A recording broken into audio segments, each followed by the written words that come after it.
Fashion Podcast. On this week's episode, I have an amazing guest. She's an interior designer with a focus of vintage decor and a love for bright colors. Her style and design work is unlike anything I have ever seen before. That's right, on this week's episode, we have Tracy Metro. How's it going, Tracy? It's going great. Keep going with that amazing intro, Lexy. Fawn. I need some fawning. Well, seriously, guys, I mean, I know you can't see her, but she looks freaking amazing and her style is so cool. So you guys better keep listening because I'm sure she has so much great stuff to say. Okay, so what I'm wearing right now, I'm going to describe it for listeners. It looks like, and tell me if I'm wrong, Lexy, it looks like when you go to a cheesy Italian restaurant, the red and white check tablecloth. Yeah, but in a good way. Okay, so I was in Cambodia. I know that's like sounds so cheeky, but I was in Cambodia and I went to one of these night markets and I saw it hanging there and I was like, okay, that's a dress that's made out of a literal tablecloth. And it also has, first of all, it's a size like 9,000 and I'm not. And it's got these like, how would you describe the shoulder? Like frilly shoulders. Yeah, kind of like a flared out shoulder. Yeah. Short shoulder. So if you had like I don't know. Exactly. It's very hard to describe. Anyway, the thing is so huge. The only way it works is if I like crazy cinch it. So anyway, I love it. I wear it sometimes as a beach cover up, sometimes as a dress. I want to wear something special for you, Lexy. Aw, you shouldn't have. No, you look amazing. I love it. I mean, it's so fun. But let's just jump right on into the questions. So how did you first really get into interior design? I know you studied theater and set design in college. Is that where you first fell in love with the job? Excellent question. I think looking back now, being an old lady, looking back at my life, I think I started loving interior design when I was a teenager. A lot of kids, girls would read like Tiger Bee magazine or whatever, or Us Weekly or whatever. And, they were into celebrity rags. Like I was reading AD, I was reading Elle Decor. So I always loved pretty things. Mm-hmm. So I definitely started then. And then when I was a teenager, at the same time, I was redoing, for some reason, my parents wanted to redo my bathroom. I guess, I don't know, maybe it was old, whatever. And my mom said, yeah, do you want to pick everything? Do you want to do all the tile and all that? And I was like, yeah.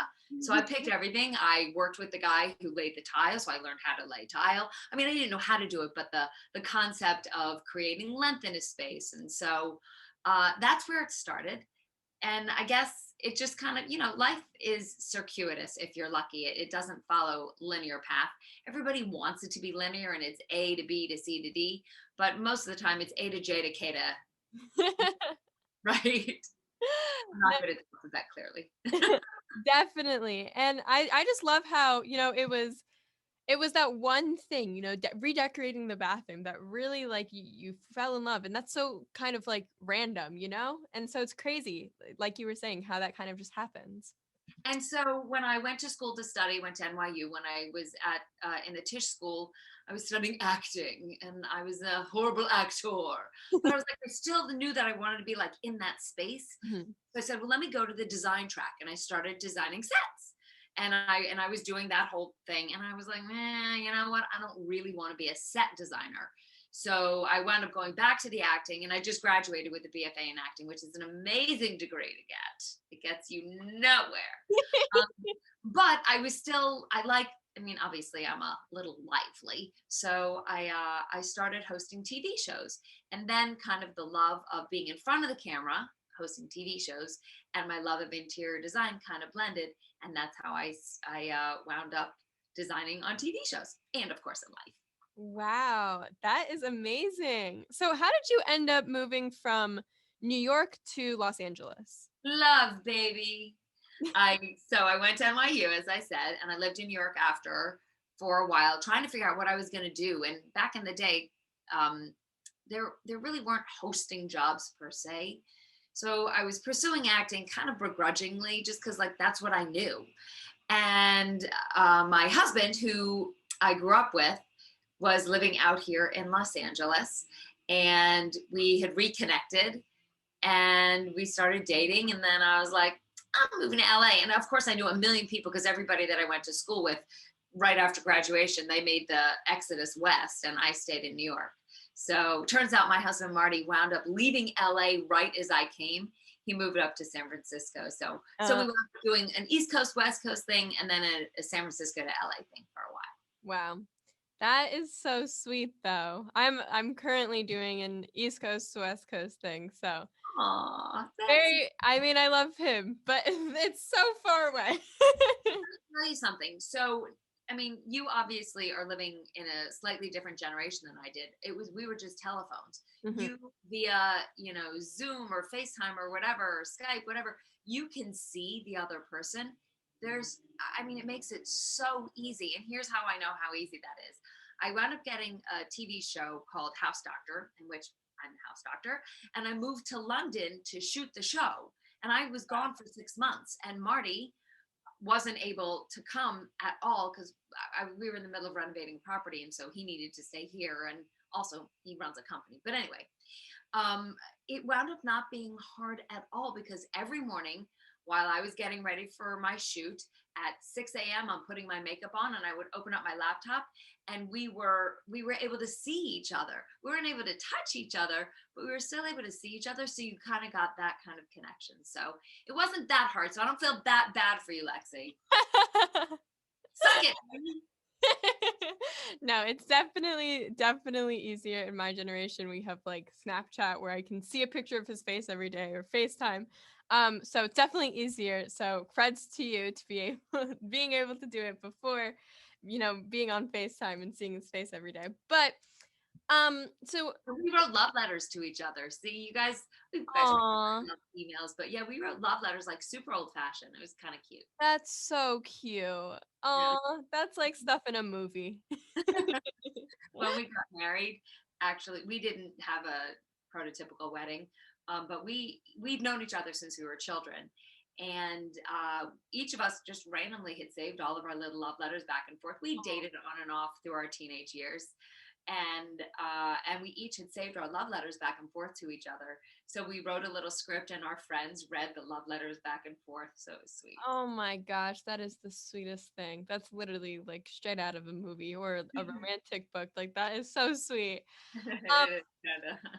so and just in your background, I can see the orange walls. And I really think that we kind of think the same in which your fashion or your house style, it should be a reflection of who you are. Just like how fashion is a means of self-expression. Well, when you're redecorating your house, it really should be a reflection of like who you are. So would you kind of agree that like, a beautiful house is great, but if your house doesn't reflect, who you are, you might as well live in a hotel.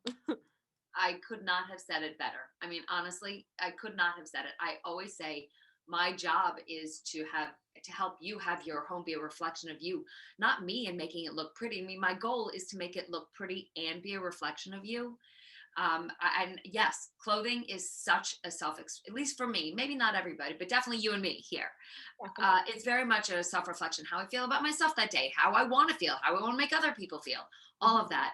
And I think a home is the exact same thing. Definitely. That said, there are some beautiful homes that are magazine worthy and anybody could live there. Mhm. It's not wrong, but I do like it when there's just it's you. I always say your house should be an outward expression of who you are on the inside. So I do think there has to be some of that. Although also it can't be too much where it's just so like, oh my God, 8 million photos. Yeah, we know you've got a family. We know you've got friends. Like, cull it down. Cull it down. No, definitely agree. I mean, your house, it should have some personality to it. Yes. So what's the big design style for houses currently? I know for a while there, I was obsessed with it at the time, and it was very clean and like white and marble and classic. But recently, I mean, I just started redecorating a room in I have a condo in Florida, and I started decorating it, and I was like, you know what? I am done with this like whole white theme. I'm gonna do every color. So I have purple and pink sheets, and then I have a blue and pink wall, and then I'm making a green table. And so what's the current like big design style? So that to me sounds like maximalism, which is super duper fun. It's loud, it's vibrant, it's in your face, and it is not for everyone. It's for me, it's for you, it's not for most people. Right now, what I feel like is happening so much is and it's not boho, but it's a little bit a modern boho, approachable boho. So there's lots of macrame and lots of texture and more muted tones. So the mustards and the peaches and the chocolatey brownies and that kind of vibe where it's almost of the earth. So I would say that's kind of what's happening right now. And there are some beautiful designers that are doing it's organic. That's it. So instead of it being a perfect, let's say you've got an area rug that's just polka dotted, it wouldn't be perfect polka dots. It would be like more ellipses and just softer. So just very natural. I love that. I just like I if I wasn't like more on the like fashion clothing part of the fashion industry, like I literally love interior design. Me and my mom will just like walk around our neighborhoods and we'll be like, "Oh my god, like I love that they have that in that backyard," or like we'll walk in someone's house and we'll be like, "Oh, we need this, we need that." So I love just like seeing all the different designs too cuz like we talked about earlier, it's like it shows, a person's personality through their home and then you just like I feel like you can get to know someone through their home. So I love seeing like different types of homes. So there are lots of fashion designers who have home lines. Missoni, that perfect, that zigzag, that Charlie Brown chevron, that they have carpets. So they have obviously sheets and towels. They did a co-production with Target, and just it's all there. When you look at it, it immediately you know exactly who it is, Mhm. and they just transferred their fashion onto housewares. Donna Karan, there are so many. Vera Wang, a lot of them license their name, Mhm. but even when you license your name, I would say at that level, there's still they have a hand in what Mhm. what the vibe and the aesthetic is. So Yeah. it's not just, oh yeah, I'm just gonna put my name on some crappy set of sheets. No, like the Vera Wang sheets, like they're very classic and they look like a wedding gown of hers, but on your sheets. On a sheet. Well, maybe that's in my future. Yes, no, exactly. That's my point. Thank you. Thank you for bringing that back, girl. Yes. So you can have your own fashion line and also interior line. And Yeah, there's no maybe I reason you will. can't do both. There are no rules in life. In addition to doing interior design, I do event planning. Oh, So yeah. yeah, Yeah. I plan mitzvahs for people. Not that many. I mean, a You couple. should have I, planned mine. Where were you? where was I? I was out here in LA doing it out here. So I do that. I mean, I don't market myself when they come to me. I do them. So just a couple a year. Mhm. And people are like, how can you do that also? And I say, it's so simple. Interior design is creating a look, a visual, a space for 5 years, let's say. Whereas event planning is creating a look, a space for 5 hours. It's Mhm. the exact same skill set, just one is fleeting and one is longer term. Wow. Yeah, definitely. I But remember. you can do both. Definitely. Yeah, I remember like I don't know how many years ago, but I met someone in New York who was in the fashion industry and then somehow he like was doing modeling and then he ended up as an extra in the back of a TV show and then he ended up as like one of the head people in like a movie or something and I don't know. So it's like there's no rules. You can do whatever you want. The only rules are the ones that you put upon yourself. And unfortunately, I put so goddamn many upon myself that I chain myself to things. But in theory, the wisdom I would share with other people that I won't listen to myself is there are no rules. Yes. Definitely. So I am a huge, vintage, thrifting, sustainable advocate. I love all things sustainability and all things vintage. Is it I have this new apartment that I'm gonna get in LA that we were talking about this upcoming year, and I really want to try to do like everything in my power to like thrift most things or have most things be sustainable or vintage. Do you think it's really possible to make your house like fully sustainable or vintage? Abso-fucking-lutely. I mean, like, yes. First of all, don't throw anything out like that's already there. Like you don't need to change out the faucet. You can keep the faucet if it's working. But I think we're probably just talking more decorating versus design. But if you were designing, you can put in sustainable flooring. There's flooring that's made from old truck tires. There's flooring that's made from cork, which is the most sustainable material out there. It's also a troubled material to have in your home. It's like it it fades. It you can gouge it. So I mean, it's sustainable, but there are issues with it. But anyway, but it's gorgeous. I actually have it on my boat, and the reason I know it fades is because it started out medium brown and now it's blonde. So it has some highlights. But can you do sustainable? Yes, yes, yes, yes, yes.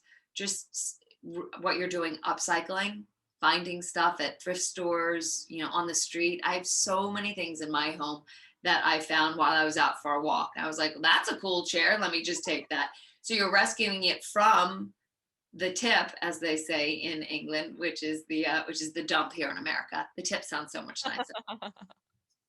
And of course, the material choices that you choose. So more of the cottons versus the synthetics. That's a way. Also, locally sourced things. Sure, you could find a sofa that's made from wool and alder wood, so those are all natural sustainable materials, except you found the sofa and it's coming from England. So you gotta get it here. So is that sustainable? It's on a boat. So the fossil fuel that comes off of that boat, does that make that products more sustainable than, let's say, you bought a sofa here in America just down the street in Vernon, and the material down the street from your new apartment that you'll have like in Vernon, and it has a synthetic material that was not milled, but a synthetic material that was woven here. I don't know which is more sustainable. It's not an easy answer for sure, but there definitely are materials that are classically more sustainable. Got it. Definitely look out for all of that when looking for my new apartment. Well, if you need any help, I love to upcycle. Like, that is my middle name. I feel like you can turn anything into a light. I honestly, name an item, Lexy. Name an item that just a random thing that you would find in like a Goodwill or Salvation Army or something like that. Well, I was just gonna say, like, I don't know, a microphone. It's right here. Oh yes, you know what you could do with a microphone? Take out the innards of the microphone, and then where the actual microphone is, you have to fit it, but you put a big old, like a monster globe light bulb. You could do an Edison bulb or something, just so oversized, and then hang it from the ceiling. Just have it like drop the mic light. Oh my god, so cute! Let's do it. So cute. That would be so cute. And then you got to call it the drop the mic light. Of course. Everyone walks into my apartment and I'm like, here's the drop the mic light. Here's the something something chair. Here's the and they just all have a name. Yes, yeah, completely. Hello. I love it. I love it. So I've also been looking for just overall like sustainable home decor stores. Like I'll like go on my Instagram and I'll be like, oh, like sustainable home decor. Are there any that you suggest? I mean, whenever I kind of look up sustainable house decor, the only thing that comes up is like we were talking about earlier, that boho earthy look that I imagine most people think of when hearing something is sustainable. Is it possible to have like an interior design that is both modern and on trend, but also sustainable? Like maybe for me, it would be more colorful and bright. Yes, and I would say so. Not going the total boho route, but imagine a student or a student of architecture. So a lot of simplicity. So there's not a lot of like crazy bells and whistles on things. That's also very sustainable. So there's beautiful furniture made from just simple plywood, but high quality plywood, not like the crummy stuff with like, where you're going to get a splinter. Yeah. Oh God. Right. If you find a store that has great looking sustainable furniture, would you let me know who that is? I would say there's nobody that's coming to me, off the top of my head that is sustainable, because it's also sustainable as a continuum, as we talked about, that couch coming from England versus down the street, one's a more sustainable material than the other. So I don't know. I wish I had a good solid answer for that, but I honestly don't.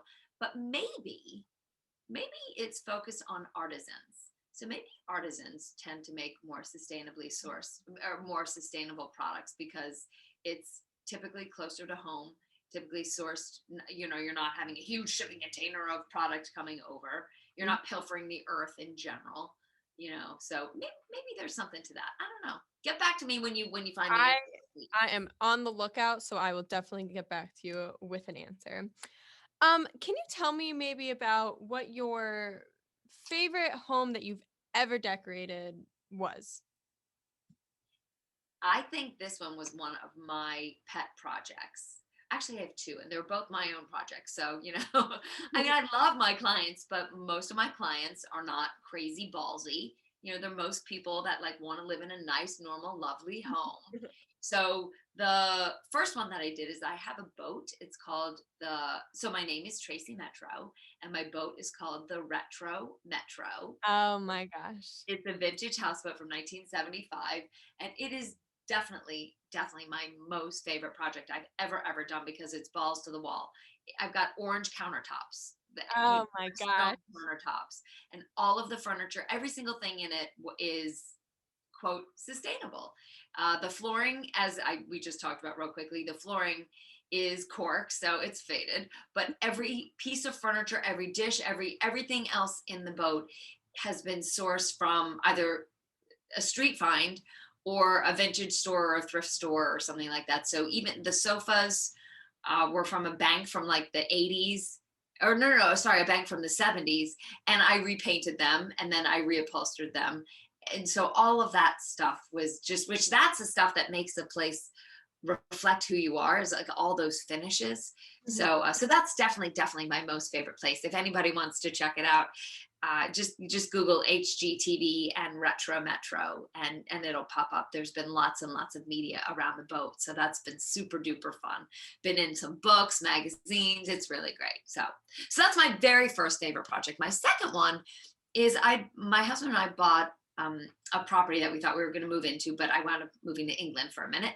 So when I came back, I finished the renovation, and it's on the east side of Los Angeles, which is a really cool, groovy part of LA. Lots of artists and musicians. So I like to design for people. So I envisioned who was going to be my ideal tenant. And I knew it was going to be somebody that was really cool and creative. So I made this space cool and creative, and I have like all the architraves, which are the moldings around the door frames and such, and the doors. So it's an older house, but I made all those architraves really distressed looking, and then I added just really cool fixtures and wanted it to feel funky and eclectic, but have like a super clean and modern bathroom and a super clean and modern kitchen, but lots and lots of color and texture and pattern and play. That both sound amazing, and I'm very excited to check out your boat right after our podcast because it literally Okay. sounds fabulous. That's like something that I've definitely just like my whole Pinterest is just filled with home decor at the moment. And like I really love like just colorful cabinets or like I don't know where I saw it, but someone had like a green toilet once and then I was like, "Oh my gosh, you can like buy colorful like toilets or like bathtubs, like things that like you would usually just think of like to be like white or black or whatever. Like you can make those little tiny things like super colorful and it really just adds to it. So I love that you mentioned that you have orange cabinets because that just sounds so fun. Yeah. So the funky house does have orange cabinets, and the houseboat has orange countertops. If you couldn't tell, orange is my favorite color, so I try to sprinkle it in everywhere I go. It's like my fairy dust. I love it. I love it. So you had your own design show you were talking about. Can you tell me what that was like? Oh, it was such an incredible experience. I moved to England. I was there for 6 months, as I said, and I renovated 45 homes in an effort to help them sell. So they were all homes that were really up for sale, that really weren't selling. And I would go in with my team And they weren't massive home renovations. It was just fixing a few key spaces Mhm. in the home that would really catch a buyer's eye online, and fix some things that were definitely holding properties back. So we would go in, and in just a couple days we would jazz up the space, repaint, add wallpaper, definitely declutter, maybe create some new furniture, upcycle some furniture, just myriad things, and new light fixtures, all the things that people want when they're buying a new home. When you're selling a home, you're selling a dream. So you've got to give somebody the dream. So many people say, "Oh, I'm giving them a blank canvas so they can put their stamp on it." No, people don't want to put their stamp on it. People want to have your stamp. And they want to then say, "This is my stamp. It's amazing. Maybe I'll tweak the stamp." But yeah, but they don't want to. I mean, some do. I do, but most people do not. Lexi, I imagine you would want to, right? But most people just kind of want to live in the dream that's already been given to them or that they paid for. So anyway, so I renovated the homes, and they sold. Like, we had such a high sell rate. It was incredible. There was one home in particular that was for sale for, like, I think 3 years or something like that. It had had, I don't know, a handful of viewings in 3 years, and they kept trying and trying. We went in there, jazzed up, and quote fixed the spaces, and I think it was within a week the house Oh sold. It my was god. insane. Within a week, it was like crazy. So, and at the asking price, so can't beat that. That is amazing. That's so funny because literally, like, me and my mom will sit and we'll just watch shows like yours for hours on end. And it's just, we just keep watching. We're like, wow, oh, I love that. Oh my gosh, I love that. And I love shows like that. So that is so cool that you got to have your own. Yeah, I've been on TV a long, long time, and I've been on shows on HGTV, Hallmark, uh, OWN, Reels, all these different channels. But I've always been a player on somebody else's show. This was like my show. Yeah. This essentially was the Tracy Metro show. I So mean, it was, that's amazing. And who it- doesn't want a show just dedicated to you, Tracy? You a lot are of amazing. Duh. so we did 45 episodes, and that air and continue to air around the globe on television. But here in the US, it never aired on telly. It only aired on Netflix, which was still unbelievably amazing, actually maybe even more amazing. But they only aired 20 of the 45, so that's a bummer. So write your congressman, ask them Yeah, to air the next 25. I'm gonna be sending some angry emails after this. Yeah. Well, moving on to fashion, you have, we've talked about this, the most amazing and just interesting style in the best way possible. And I just absolutely love it. Can you tell me how kind of you describe your style and how do you incorporate your style into the houses that you style? So I on that show, House Doctor, there was a lot of press about the show. I was in some magazines, and actually even on the cover of a couple magazines. And the very hoity-toity newspaper in England, the name is escaping me. Maybe anyway, the name is escaping me.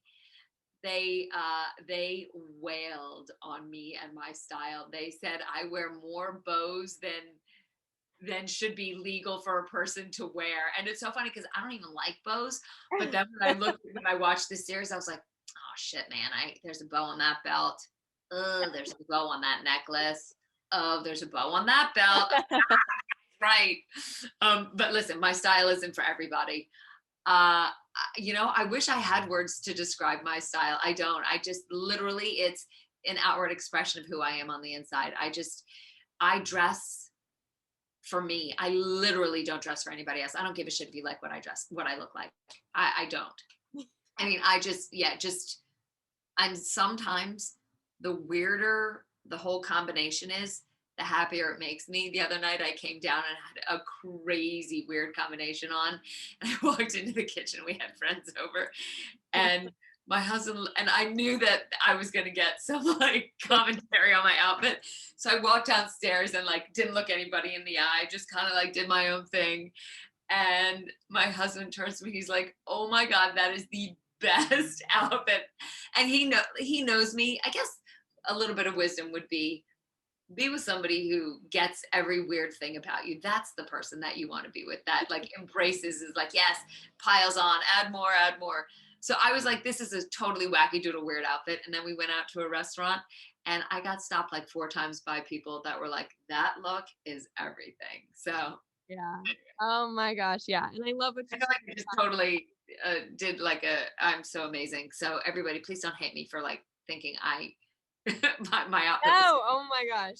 I know I love what you said about not caring what anyone thinks because I always say that, said it, I probably already said it here, but style or fashion is an expression of who you are just on the outside. So if you're feeling however you're feeling that day and you want to tell that to the whole wide world, then you do that. And you shouldn't let what anyone says about you make that stop you because that's definitely something that I had to learn. I mean, in high school, I obviously did not dress the same way as I dress now because I was consumed by thinking of what other people think about me. But now I'm just like, you know what? I'm going to dress the way I want to dress and I'm going to call it a day. So I love that you mentioned that because seriously, like creds to you. That's amazing that you just wear whatever you want to wear. And I love that. And I think people should be inspired that you do that too. Thanks. I've had friends that recount to me that they've said to their friends, Tracy is the weirdest dresser. So be prepared for whatever she rolls in. And one time I rolled into a party and my girlfriend was like, oh, you look so nice. And I was like, she was a bit incredulous that I looked nice. And I thought it was extremely funny. So clearly she does not love my style. Whatever, suck it. I don't Whatever. care. Who cares? Makes me happy. Yes, exactly. And that's all that matters. So, when styling homes, you obviously have to include like the owner's wishes into the decor, obviously. But how do you also add your own personal touch? That is hard. Nudging people out of their comfort zone is hard. So flattery gets you everywhere. So I will often say to a client, I'll compliment them, you are so cool that you totally can handle this kind of wallpaper. That always works. Because then they're like, yeah, you're right. I am cool. I can handle that kind of wallpaper. I also say, if you wanted your home to look like what you would pick, then why did you hire me? You hired me to pick the things you wouldn't pick. Mm-hmm. So I kind of try to explain why they hired me and why they need to listen to me. I wish I had some great other wisdom about how to nudge people. It's hard. It is hard, hard, hard. Sometimes I find that I have to be a yes man. And I've said to clients, if you want a yes man, I am not the man. I am not. It's just, no. I mean, if it looks crappy, it has my name on it at the end. Mm-hmm. And that's kind of troubling for me because I don't want something that looks super mediocre. And they're like, oh yeah, Tracy Metro designed this house.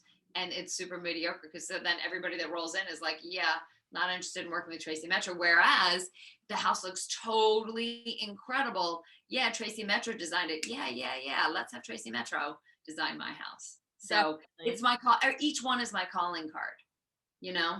Yeah. In fact, it just happened. I had a client whose home I've designed for the last number of years, and they just sold it. And while they were in the middle of selling it, they were showing it to people. And the couple that wound up buying it, when they loved the way the home was designed, and they said, who did the design? We want to hire her. And that was me. So I'm getting to design the house for a second time. Wow. That's That's cool. so cool. Yeah. No, definitely. I mean, I don't think I've necessarily ever tried getting someone else out of their comfort zone, but getting out of your own comfort zone is hard enough in itself. So I can't even imagine what it would be like to try to be like, no, this will look good. It might not like you might not think you can do it, but you can. And so like I can't even imagine what that is like. But for you, I would say, I mean, you're like, all you have to say is it's one outfit you're going to wear one night, whatever. Yeah. So if you don't love it, whatever. For if it's a sofa, sofas are expensive. We're buying fabric, it's much more of an expense. So I think it is hard. I mean, I think both are hard, but I definitely feel like people want something. They want something timeless that's not going to age. There is no such thing Yeah. unless you go with mid-century modern design. That's it. That's the only design that has withstood the test of time. Everything else in 10, 15 years, that look will be over. Mhm. We're fickle people. So I mean, it's like literally the exact same thing with fashion trends. I mean, something will be in for a little bit and then it's out of trend. And so I'm sure it's the same way for houses. Maybe it just lasts a little longer because yeah, definitely much, much longer. I mean, you got fashion. It's like, it's more of a commitment. yeah, exactly. Definitely. Well, so you're out in LA as we discussed, and LA is a place for tons of famous people. We both know that. Are there any famous people that you've actually worked on their house for? Yes. And I think contractually I'm not allowed to say her name, but I can tell you that she's an actress or an actor who recently moved to LA from New York, actually during COVID. They said, all right, we got to get out of Dodge. So they moved to LA and they bought a beautiful big home, and they literally moved here with their beds. That's it. Not a stick of other furniture. Wow. And so that was really fun to do a house soup to nuts. That's a rarity. Most people, they've schlepped along their sofa and the chair and the desk, and so you have to work around that. So it Hmm. was really fun to start from ground zero. That part was really, really cool. Yeah. It's interesting. People are people. At least the people that I've designed for, even though she's famous, at the end of the day, she's still a person and she still has babies, and we still need to make sure that the babies don't fall down the stairs, Right. and so I think that in my limited experience designing for celebs, it's not like I'm one of the designers who's designed for like the Kardashians or somebody like that. But everybody has just been kind of like a normal person. Right. Every person that is of note that I've worked with. So it's been good. People are people. You either connect with people or you don't. You Yeah. know. Yeah, definitely. I mean, that's been like such a wake up call. I feel like when like I'm out and about and I'll see like a TikToker or something that when I was in high school, like I was like, oh my God, like that TikToker, I love them. But then when I'm like walking around and they're just like doing the same thing I'm doing, like shopping or like tying their shoe or I don't know, like I'm just like, oh my God, like they're literally a human being. Like that's crazy. That's the everybody poops. Yeah. You know. Right? So years ago, I was shopping in Bed Bath and Beyond. My husband and I were, and Tori Spelling. Do you know who Tori Spelling is? From Beverly Hills 90210. You're too young. Oh, maybe. No. Original Beverly. Anyway, she's extremely well known, and from an extremely well known family, a Hollywood family. And she was in Bed Bath and Beyond buying sheets or something. And my husband's like, "Oh my God, what the hell is Tori Spelling doing in here?" And I said, "Babe, she needs sheets too, you know." Sure, she could have gone to Matug and bought, very, very expensive sheets, but who knows? Maybe it was, for who knows. Yeah, it's so crazy. It's such a wake up call. But okay, so what would you say to young people who want to jump into this career or just young listeners in general? What would I say about what? Life? Life. Okay. My 8 million. I've got a million regrets, Lexi, millions. Stick to it. Just whatever you do, just stick to it. It's going to be hard. It's going to be hard as fuck. But if you love it, stick with it. That's all. That's it. That's it. If you start jumping and going from place to place to place, you're going to wind up, not place, sorry, thing to thing to thing. Mhm. You run the risk at some point down the line of not having a thread between everything, and you're like always starting at ground zero versus having things build on each other. I mean, listen, if you hate one career or profession, of course, jump ship, do something new. But the concept of 6 months doing this and 6 months this and 6 months, at some point, you will have whiled away many, many years. So find what you love and just go balls to the wall. I love it. I love it. Is there anything else that you would like to tell to our listeners? Just anything on your mind? Thank you guys for listening. I talk so much and I apparently don't take breaths. So I hope you guys have made it through this podcast and don't hate me. How could they hate you? You've been amazing. Metro, shut the fuck up, please. No, you have been absolutely amazing. Where can people get in touch with you, or what are your social medias? I'm me everywhere. Tracy Metro. That's Tracy Metro, like the bus. Metro. Check me out on the gram. By the way, I'm horrible at social media because I'm so goddamn busy designing stuff for clients. Who's got time to post all the time? But I'm trying. I'm trying. I'd love it if you followed me. That would be amazing if people followed me. That would Do be it. cool. You heard her. You know where her socials are. Well, thank you so much again for jumping on with me today. I had so much fun speaking with you. Again, don't forget to follow Tracy on her socials. And while you're at it, you can follow me too. My Instagram, YouTube, and TikTok are all Lexy Silverstein. That's Lexy, silver like the color, Stein. And remember to make the ordinary extraordinary.